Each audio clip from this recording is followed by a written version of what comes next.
Turkey's president heads to Washington, hoping to stop the flow of weapons to YPG fighters. Will this mark the milestone President Erdogan predicted? And can he convince President Trump to extradite the man believed responsible for Turkey's failed coup? I'm Andrea Sankey, and today's Newsmaker is the U.S.-Turkey rift.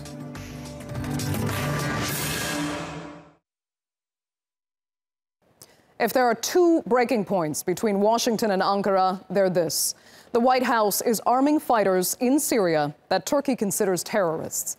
And Washington refuses to extradite Fethullah Gulen, the man Turkey says is responsible for funding and organizing an attempted coup to topple President Erdogan's government. Now, the Obama administration said there's evidence that the YPG is the best fighting force to defeat Daesh in Syria, and that there's not enough evidence to prove Fethullah Gulen is guilty of a crime. But will things change now that Donald Trump occupies the Oval Office? And if they don't, what will become of the relationship between these two NATO allies? Ali Mustafa begins the conversation with this report.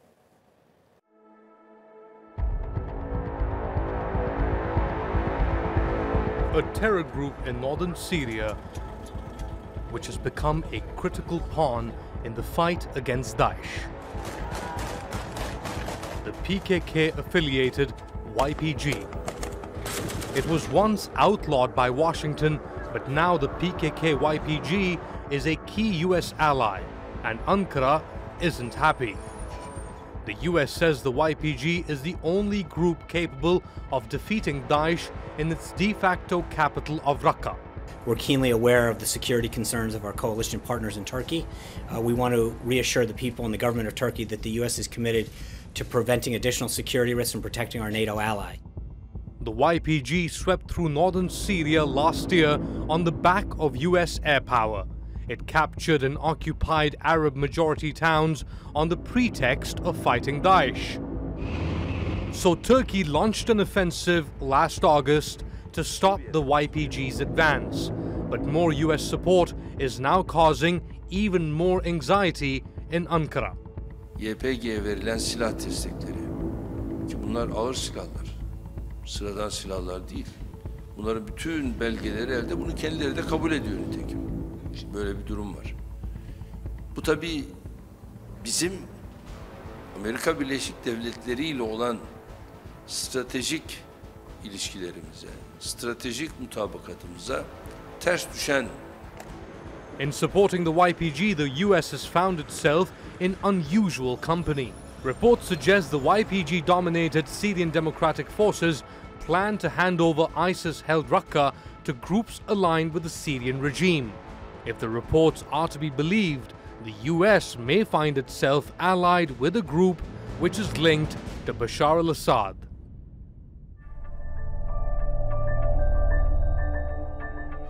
US support for the YPG isn't the only sticking point in relations.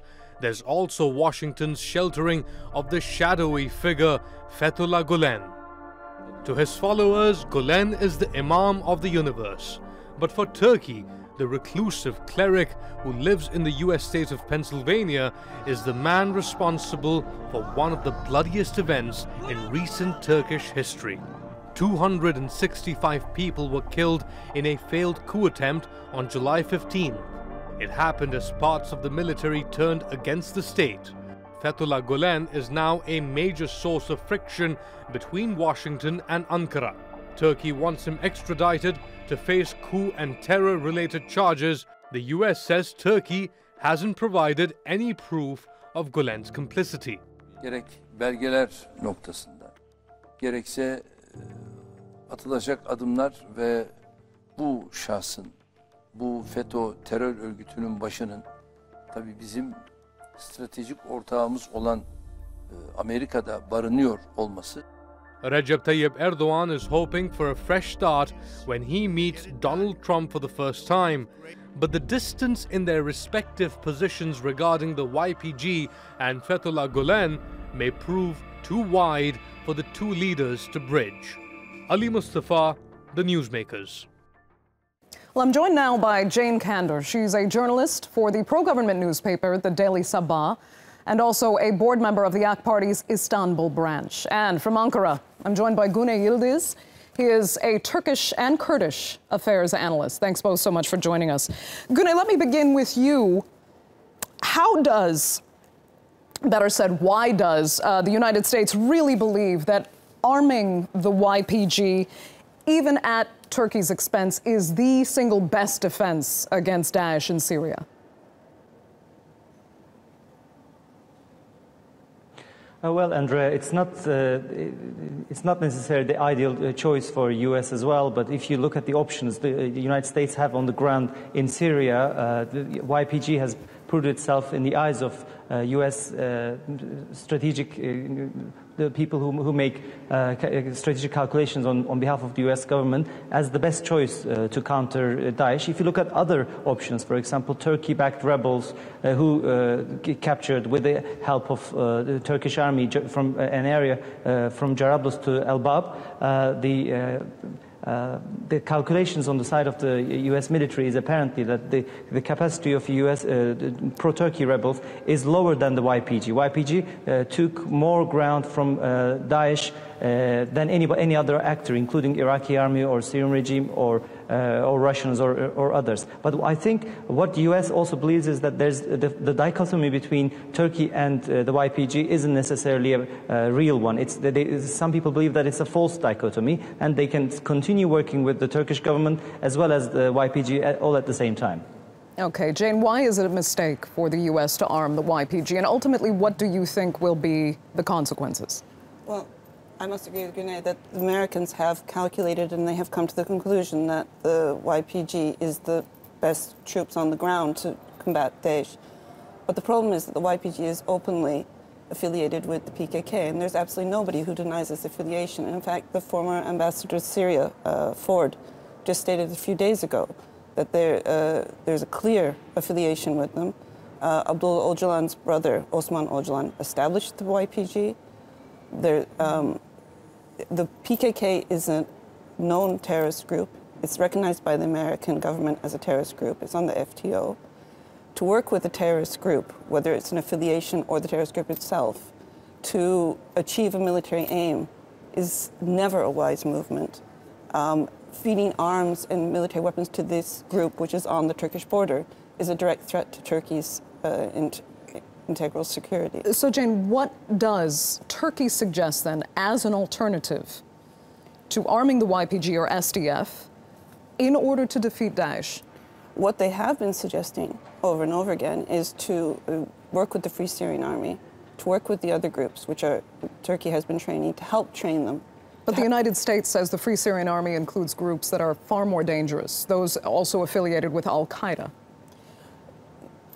There are issues there, I can understand that. And Turkey has also offered to come and help itself. I mean, the best solution for what is going on in Syria for the short term is to establish a buffer zone, a no-fly zone.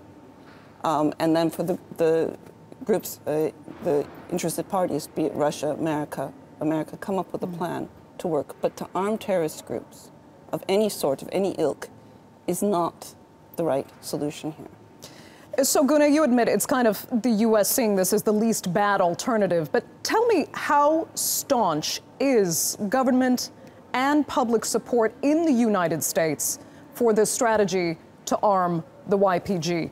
When we listen especially to Senate leaders like Lindsey Graham, and actually I believe we have a soundbite to play from him so we can hear that there is very serious opposition to the official U.S. position on arming the YPG. Let's see if we can play that for you. PKK, a terrorist organization in the eyes of the Turkish government. The PKK is a terrorist organization not only in the eyes of the Turkish government, but in the eyes of the U.S. government as well, Senator. Is it surprising to you that the Turks may be upset with us by arming the YPG in Syria, since they're so closely aligned with the PKK? No, it's not. No, it's not at all, Senator. We have extensively just clarified. Let me just say that, and the chairman's been involved in this as well. We have extensive consultations with the Turks. So Turkey's okay with this? They're not okay with that. I just got back from Turkey. They're not okay with this. They think this is the dumbest idea in the world, and I agree with them. So, Gunay, there, we're talking about the rift between Turkey and the United States, but we can hear from Lindsey Graham that there is also a rift within the U.S. government about this policy. How serious is that rift today? I think President Trump's decision to arm YPG directly shows that the side who favors working with YPG is stronger. But I have advised UK politicians on relations with Turkey and also with the Kurds in Syria and in Iraq. And in the meantime, I've also spoken to lots of many previous or current member of the administration in the U.S. U.S. officials, and the rift I've realized is between some people think that arming the YPG, if you look at the situation from a point of view that YPG is now a U.S. ally which controls 2 dams in Syria, which means huge access to electricity and energy, and also large oil fields, the main oil fields in Syria, and also water, the Euphrates, and large agricultural areas. You might think that U.S. is now allied with one of the most strongest forces on the ground, which has access to lots of resources in Syria. On the other hand, some people in the administration told me, formerly in the administration told me personally that there's a fear that if U.S. helps YPG and elevates them to a huge strength, then there's a risk that the YPG will start to work with Iran, which others argue that YPG and their parent political party, the group, the PKK, and their allies, PEJAK in Iran, has also fought against Iran at the same time. So there's not a huge risk for YPG to work with Iran. Another concern in the administration is that YPG is a left-wing group, which is not normally an ally for the U.S. Okay, very quickly, Jane, just last question. President Erdogan will be speaking to President Trump, actually in the coming hours. How much do you expect him to achieve on this visit? He has very high expectations. Trump has given him credit before for achieving so much in Turkey, but Trump is also known for making 180-degree turns. Do you think, though, this meeting will happen the way Erdogan hopes? If I had a crystal ball, I could tell you. I don't know. One would hope that a rational and reasonable solution to the situation will be able to be achieved, because at the moment what is happening south of the Turkish border is neither rational nor reasonable. And something has to change, and we can only hope that some kind of compromise or solution will be achieved. Okay. Let's turn our attention now to Washington, D.C., and let's bring in Robert Amsterdam. He is an attorney representing the Turkish government in the legal fight to extradite Fethullah Gülen. Hi, Robert. Thanks so much for joining us. President Erdogan says very clearly he believes Trump can do what Obama couldn't do regarding Gülen's extradition. Are you as hopeful there? Look, I think given what we've been seeing in Washington in the last few weeks, generally, I think any comment about what Mr. Trump is going to do on any given day is entirely speculative. I think that from Turkey's position, almost anything is an improvement over Obama.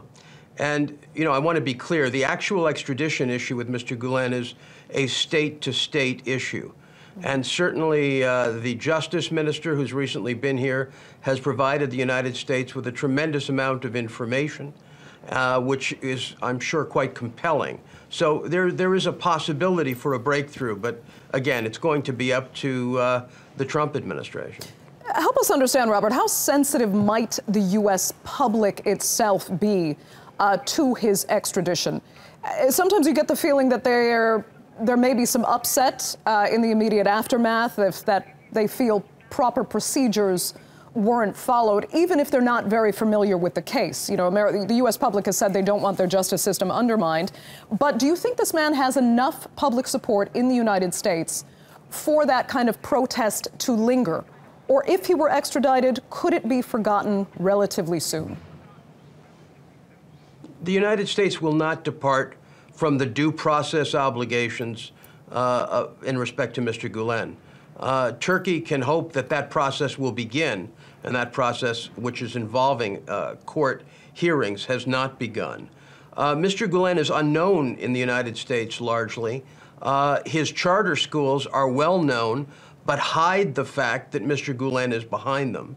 He has a massive criminal organization in the United States, making very significant political contributions, which means that some members of the elite will raise a tremendous amount of noise at any issue with respect to Mr. Gulen. So what is ultimately, in your opinion, the diplomatic cost of keeping him in the U.S.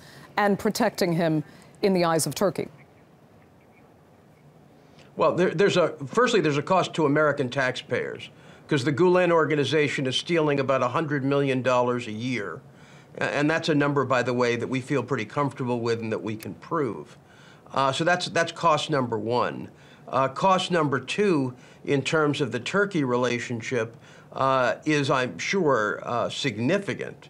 But the Gulen penetration of the American political environment is also a tremendous cost to which America is not alive. And I think one of the tasks we're engaged in is making Americans aware of Gulen's penetration of their own political system here.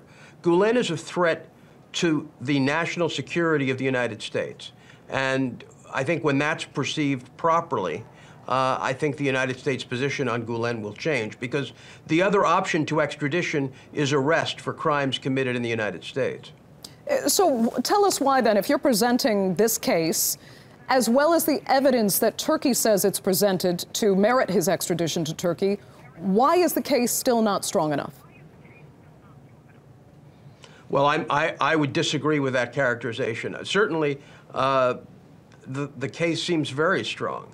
I think the issue is Gulen's massive political contributions and the portrayal that he's funding in the U.S. Of Turkey, which has been highly negative since the coup.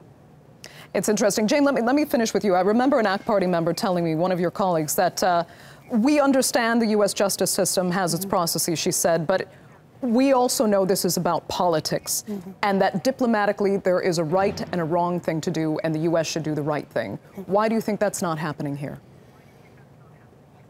There has been the transition to the new government, and Donald Trump has taken his time to sit in the seat and get his feet under the table and to decide what is being done.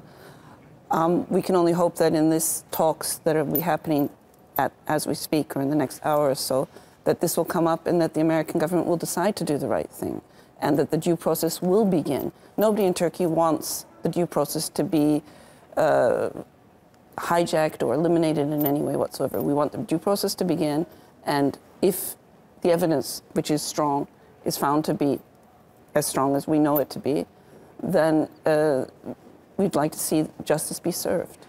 Gune, give me your assessment. If both the YPG issue remains unresolved and Fethullah Gulen stays in the United States, where Turkey believes he's unfairly protected by the U.S. administration, where will the Turkey-U.S. relationship stand?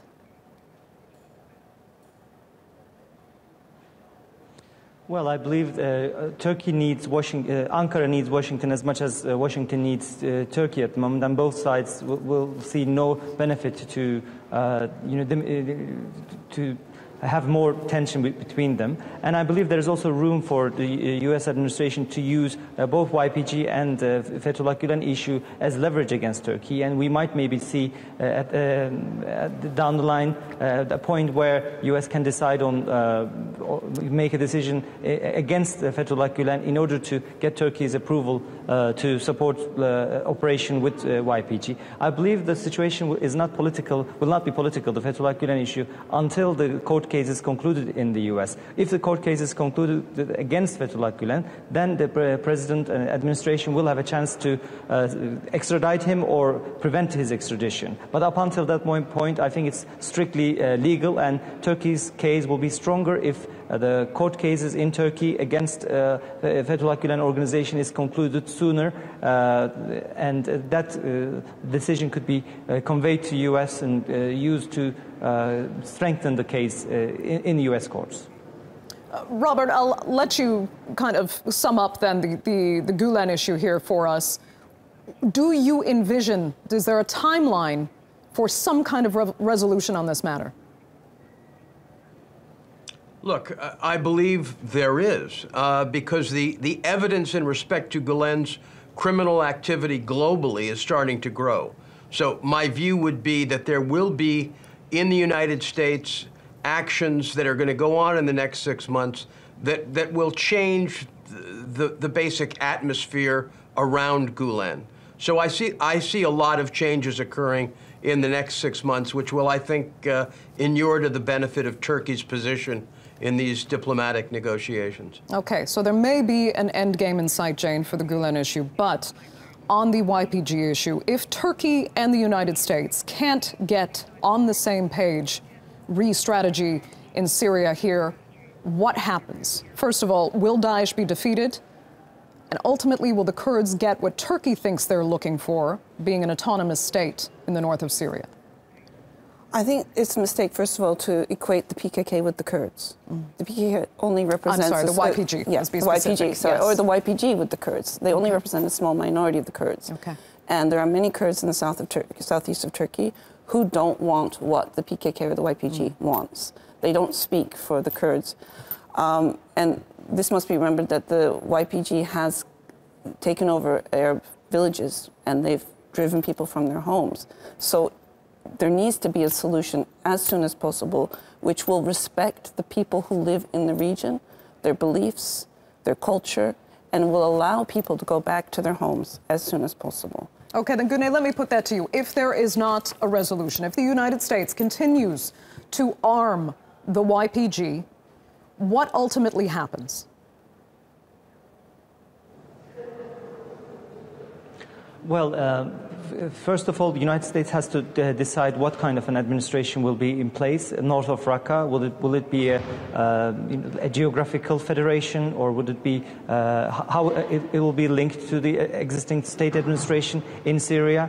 And the U.S. will also have to decide which groups, how the hierarchy of the administration in north of Raqqa will work, whether the YPG and their political wing PYD have the last say or strongly control the negotiation or political processes, or whether other groups, including other ethnic groups and other religious minorities, will be involved as well. But U.S., I mean, this area is relatively stable for the last few years, supported by U.S., and U.S. will find it very difficult to destabilize the region. But for ultimate stability in that region, regional actors would also have to be brought to the same page with the U.S., including Turkey, which is the main regional power there. And for that, if President Trump follows on what he had said during his campaign trail, which was to bring YPG and Turkey together to work with together, I think that will be a viable solution. And external actors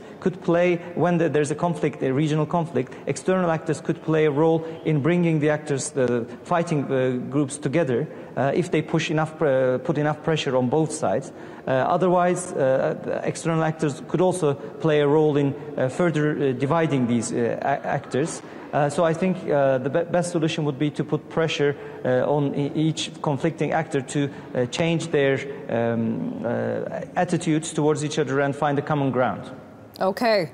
Güney Yildiz, I'm going to give you the last word. I'd like to thank you so much for joining us on the Newsmakers, as well as our guest Robert Amsterdam there in Washington, D.C., and Jane Condor for joining us here in the studio. Thanks so much.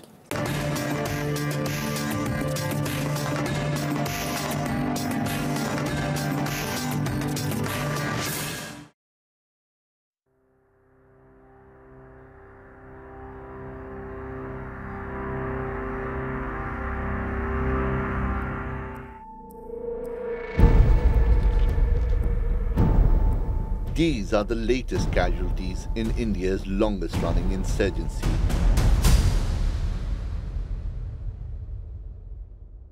The previous Prime Minister Manmohan Singh called it the country's greatest internal threat.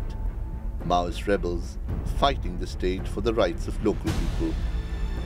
And they've been doing it for 40 years. They regularly ambush soldiers here and kill an Indian soldier or policeman about once every 3 days. हमारे CRPF के बहादुर We will not allow the sacrifice of our Central Reserve Police Force soldiers to go in vain at any cost. We have taken this as a challenge. That is why we have taken a decision to review our left-wing extremism strategy. While tensions around Indian-administered Kashmir grab the headlines, India's biggest challenge is along the Red Corridor. That's a stretch of its territory running from the northeast to the southwest and controlled by the Maoists. The Red Corridor started with a rebellion in the village of Naxalbari in northeastern India in 1967. The corridor now contains 10 states, 106 districts, and affects 120 million people. Since 2005, 7,500 of them have been killed in the fighting there. The Maoists' goal is to overthrow the state in India and install a communist government. India accuses neighboring Pakistan and China of supporting the Maoists. The territory where the fighting is taking place contains the richest mineral deposits in the country. Despite that, people there are desperately poor and the region underdeveloped. Rights activists say governments have responded with heavy-handed tactics rather than solving these problems. It is believed that there are about 6,000 people from tribes in the jails of Jharkhand who are accused of being Maoists. I have spent 5 years in jail, and from my experience I can say that 75% of these people are innocent. Despite that, people there are desperately poor and the region underdeveloped. Some people, including the award-winning Indian novelist Arundhati Roy, have accused the security forces of committing rapes and carrying out extrajudicial killings. But the security forces may not be the only ones allegedly involved in human rights abuses. Former Maoist fighter Anjali Hembrom says she was repeatedly raped by fellow fighters. She's now in hiding and fears for her life. Those people chased me. They chased my friend and killed him, and now they are looking out for me. Their search is still going on. This conflict affects the lives of millions of Indians, but it's people like Hembrom who suffer the most. And critics say as long as the government continues its belligerent approach towards the Maoists, that will not end. Shoaib Hassan, The Newsmakers.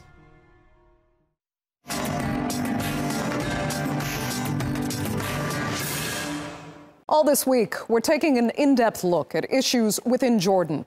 It has one of the largest populations of refugees in the region and one of the biggest fighting forces in Iraq.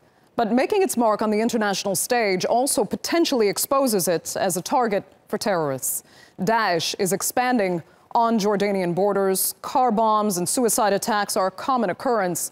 And as the group continues to be pushed out of Raqqa and Mosul, some fear they might be heading toward Amman. So, how does the country keep its citizens safe? Yvette McCullough went to find out.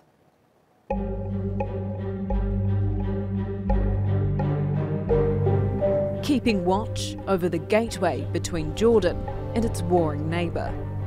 On guard to protect against an enemy threatening to spill over sovereign lines. In recent months, Daesh has gained ground in southern Syria, its affiliate taking over territory near the Jordanian border. The border has been sealed since July last year, when Daesh attacked Jordanian soldiers outside the Rukban refugee camp, and since then, Jordan has stepped up its security measures. Among the most important, the repositioning of the Jordanian armed forces and adjusting the rules of engagement from attacking any moving targets coming towards Jordan to attacking any target, static or kinetic, near or far.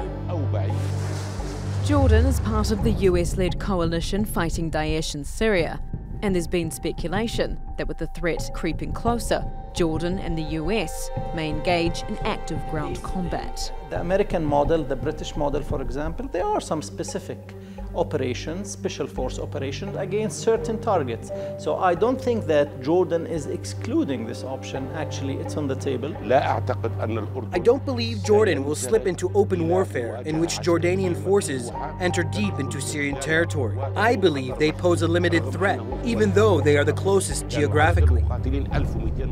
But is more than 6 years of being on high alert taking its toll on Jordan's security forces?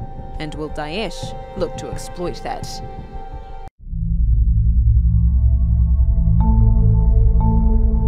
As Daesh loses ground in Iraq and Syria, there's some fear Jordan might become the group's next target, a place to try and carve out a new stronghold and to create chaos from the inside through sleeper cells and lone wolf attackers. This medieval Crusader castle is one of Jordan's main tourist attractions. In December, it was the scene of a deadly Daesh attack. Gunmen fired at police down in Karak town and then fled here, briefly taking hostages. At least 10 people were killed, including one Canadian tourist. This place would usually be crawling with sightseers, but this attack was another blow to the country's already struggling tourism industry. And there's fears that as the threat from Daesh continues to grow, Jordan will increasingly be in the firing line for these kind of attacks. But the threat looming on Jordan's horizon may have been bred closer to home.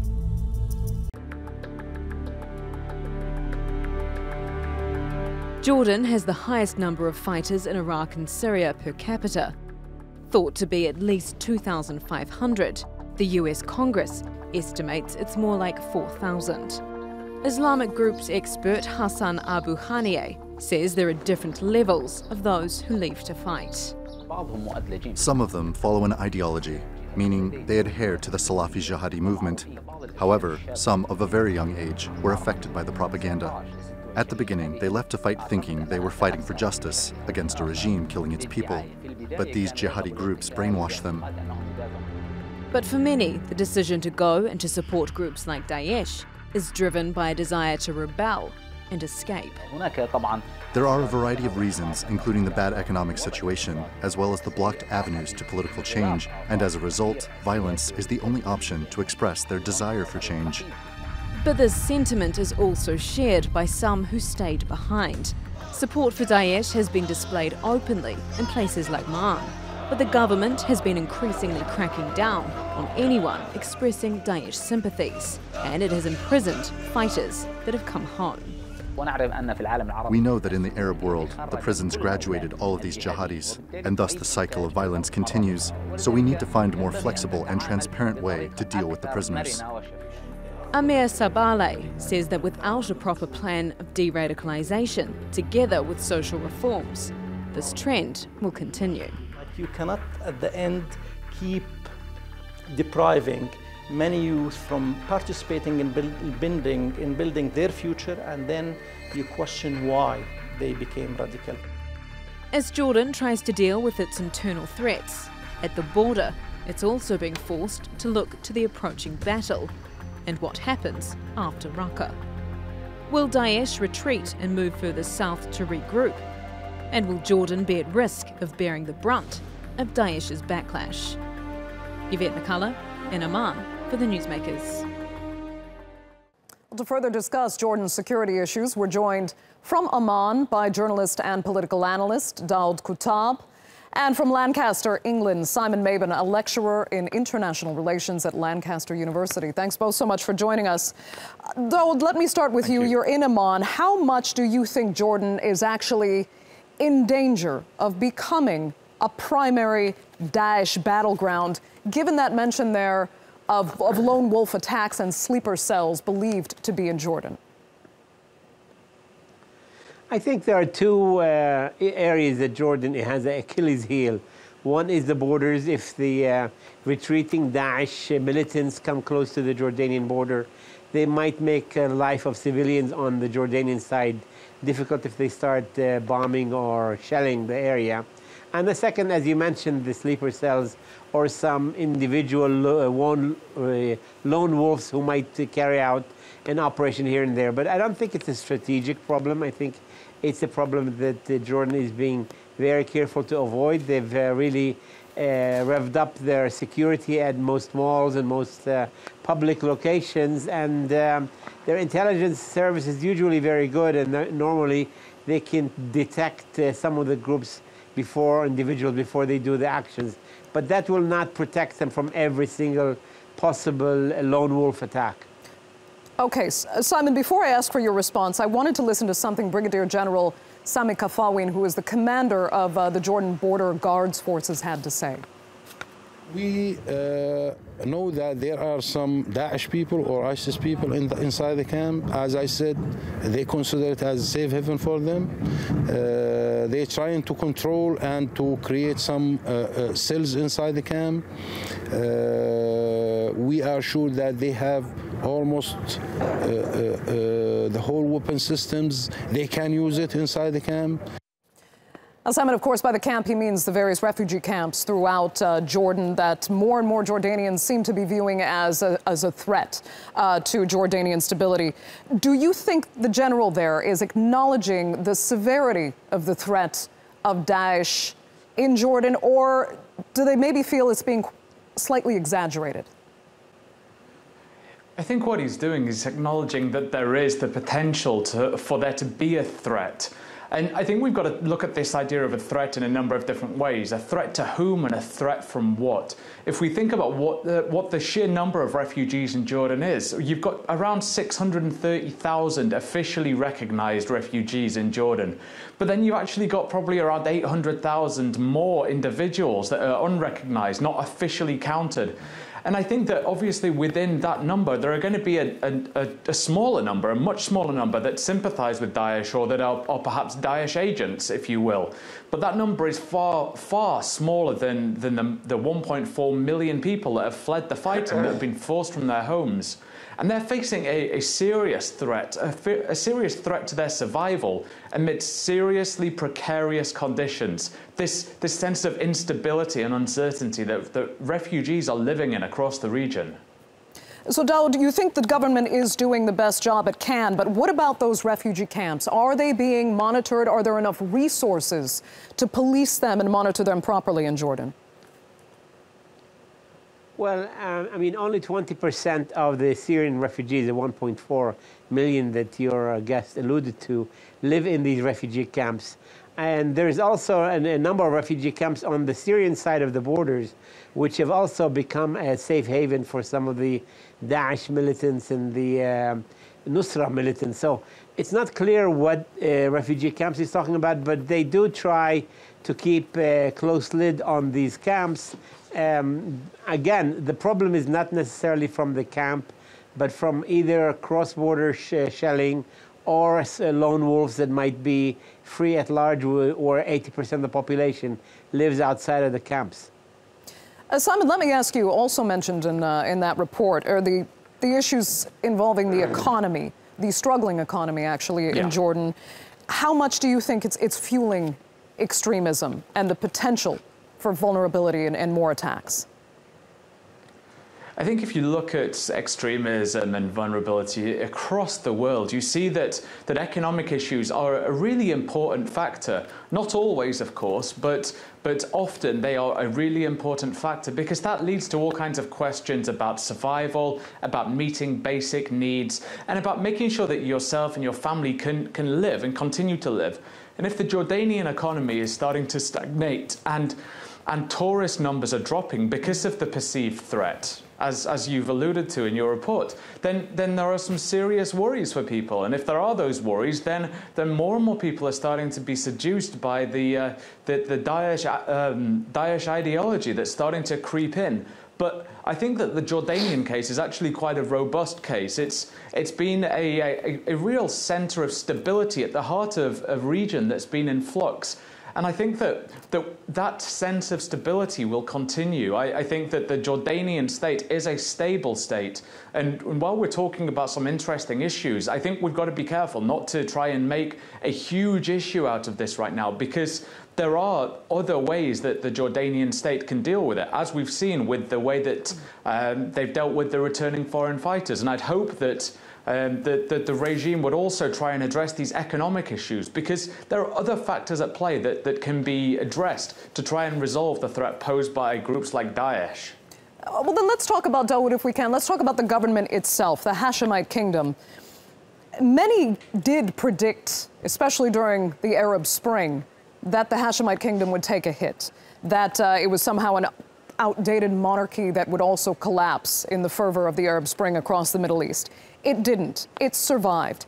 And can you say that it does have the respect of the Jordanian people for the most part, and the support that's needed in order to better fight this battle against extremism in Jordan? I think not only, as you said, it survived, but it's actually done very well. The king and the government were very clever in not fighting the protesters, but at times protecting them and giving them water and giving them a chance to express themselves. And then the king, after a year, I think, made 43 amendments to the Constitution. So he made some kind of a response to the demands. We're losing some of those improvements, but still, I think they were able to be ahead of the curve and you know, finesse it and basically co-opt the leaders in some way, and they are no longer a threat. Now, the longer question that you posed is, what do people think of the monarchy? What do they think of King Abdullah and the Hashemites and so on? I think, you know, there is a general consensus that the Hashemites are kind of a national unity cement, that they're keeping the two basic elements of Jordanian society, the East Bank Jordanian tribes and the Palestinian Jordanians of Palestinian origin. And it so happens that the king, Hashemite from Saudi Arabia, married to a Palestinian from the West Bank, allows his own family to reflect this kind of mutuality and the mix of culture and so on. And so I think they've been able to give enough rights and enough powers to people.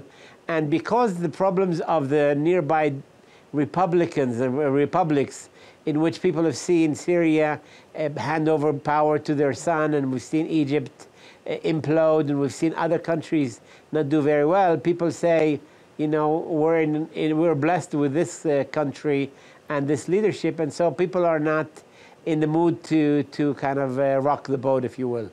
Simon, I saw you nodding your head there. I'm going to assume you agree. Do Jordanians actually see the failure of many of the Arab Spring movements as a sign that they actually do have a good case scenario in the Middle East for their leadership? I'm not sure it's about the failure of the Arab Spring movements, but I think it's about the potential outcomes. I know a lot of people have referred to what's happened in Syria and Iraq with the real descent into chaos and catastrophe there as a means of suggesting that, look, we are glad and we're happy with the situation that we have because we're not Syria, we're not Iraq, or we're not Yemen. And in some of the research that I've done recently, an increasing number of people have said, look, we're not interested in democracy. We're not interested in that. We just want stability. We certainly don't want to go down the route of a collapsing state like you've seen in Syria and Yemen. And so I think that Jordan is one of those prime examples of people being relatively happy with what they have, with a monarchy and a regime that is stable, maintaining the status quo, and trying to keep the peace, as it will. So I think there is that fear of the unknown, and there is a sense of being thankful for the stability that people have. Duad, let me ask you, the Jordanians have always managed to succeed particularly better than their Middle Eastern counterparts in the realm of diplomacy, and we have seen King Abdullah's recent meeting with U.S. President Donald Trump. But given the disdain for President Trump throughout the Middle East, and particularly his issues like his Muslim travel ban, focusing on many Sunni Muslims, for example, do you think an alliance between the Jordanian leadership and President Trump could potentially aggravate jihadist tendencies in Jordan?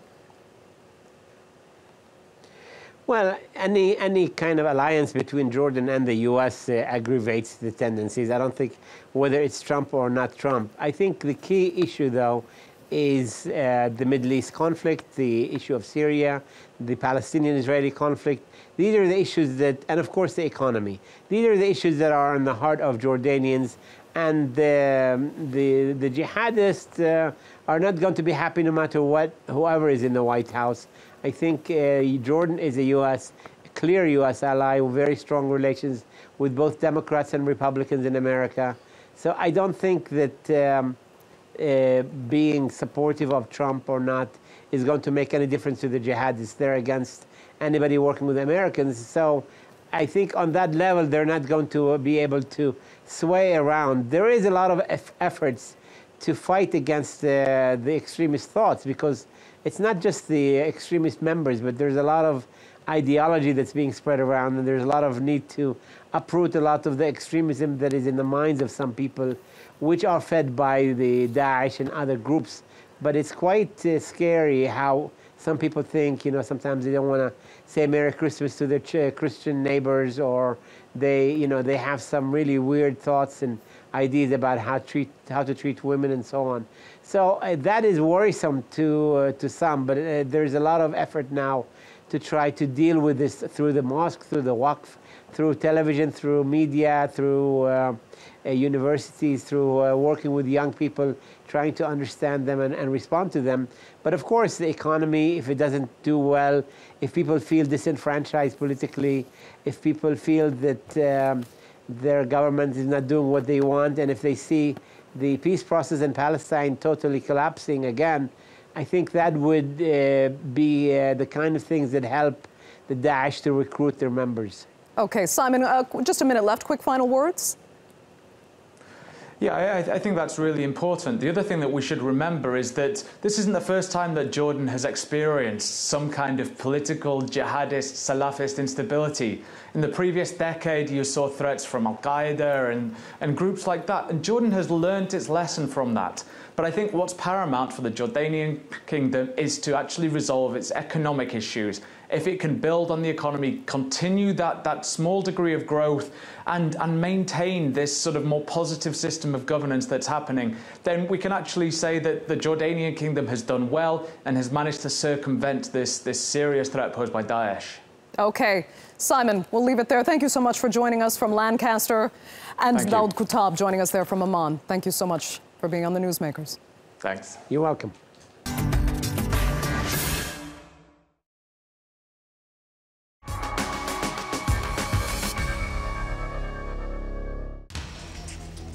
He's one of the most powerful drug lords in history.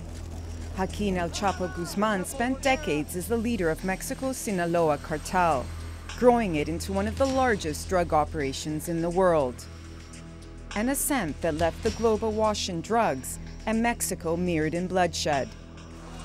He twice escaped from Mexico's maximum security prisons, the first time in a laundry basket and the second from a tunnel dug beneath his cell. Over the years, Guzman evaded multiple raids by Mexican authorities, including a secret meeting with American actor Sean Penn, where police say they almost caught him before he slipped away. But his luck ran out last year after one of Mexico's most exhaustive manhunts, ending 6 months on the run. Today, the federal forces captured Joaquin Guzman Loera, the most wanted fugitive in the world, demonstrating, once again, there isn't a criminal beyond the reach of the Mexican state.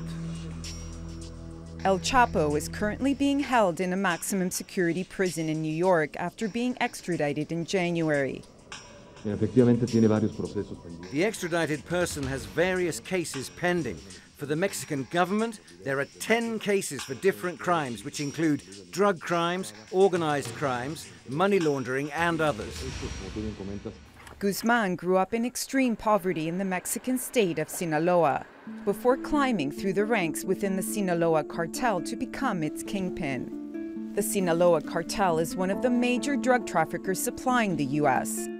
and under Guzman's command, it pioneered the use of cross-border tunnels that shuttled tens of thousands of tons of cocaine and heroin into America. The operation netted Guzman billions of dollars. ¿Usted cómo ve el futuro de esa actividad? ¿Cree que se acabe o que crezca? No, no se acabará, porque de día con día habemos más personas y eso no se va a acabar. Posing as a modern-day Robin Hood, he gave away huge portions of his illicit fortune to help Mexico's poor and hungry. But the spillover effect in the form of murders and kidnappings outweighs any perceived benefit. It is estimated that Mexico's drug cartels have been responsible for 100,000 deaths and at least 26,000 disappearances since 2006. And El Chapo stood atop of that food chain, believed to have amassed $14 billion through the drugs trade that stretches from Argentina to the US and from Asia to Africa and the Middle East. But Mexico and the US haven't been able to seize any of his money or assets. Guzman will go on trial in April 2018, paving the way for the start of one of the most significant drug trafficking trials in history. His lawyers told the Newsmakers the case already faces a number of serious challenges, saying lawyers defending Mr. Guzman will face nearly unsurmountable obstacles in investigating the charges against him because of the limits the government has placed on their communication with witnesses and investigators. Guzman has pleaded not guilty and is asking to be released from solitary confinement, something the U.S. government has refused. We think it's widely accepted that solitary confinement has long-lasting serious consequences, both mentally and physically. And that's true no matter who you are and what you're accused of, and we will continue to fight for humane treatment for Mr. Guzman. Guzman's capture is seen as a major political victory for both the U.S. and Mexico. But will it actually change anything on the ground? Both countries have been fighting the drug war for more than 40 years, arresting countless kingpins. But despite those efforts, the production and distribution of drugs runs rampant. So while capturing Guzman may serve justice, will his arrest put a stop to drug violence or drive his deadly cartel out of business?